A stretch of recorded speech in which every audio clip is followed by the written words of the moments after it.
তাড়াতাড়ি কর, দাদা খেয়ে বেরোবে। সরি দিদি, আমি এ বাড়িতে ঝিগড়ি করতে আসিনি। বেশি তাড়াহুড়ো করলে আমি কিছুই করতে পারবো না। এভাবেই বলছিস কেন টিয়া? বাধ্য হয়ে দিদি। সকাল থেকে জুতো সেলাই থেকে চণ্ডীপাঠ তো আমিই করি, কিন্তু তোমার পরিবারেই তো লোক বেশি। কি পাগলের মতো বলছিস তুই টিয়া? এখানে আমার পরিবার বা তোর পরিবার কি আছে টিয়া? আমাদের একই পরিবার। সেটা তোমার মনে হতে পারে দিদি, কিন্তু আমার না।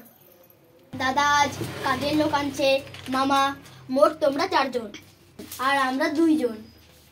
টিয়া, আজ তোর কি হয়েছে? এইভাবে কথা বলছিস যে? কি চাস তুই বল? আমার আর একসাথে খেতে ভালো লাগছে না দিদি। কি বলছিস টিয়া তুই? ক্যামেরার পিছনের কাহিনী। পাগলের মতো বলছিস টিয়া? ভালো নাই আবার কর। সরি দিদি, কবো সরি দিদি।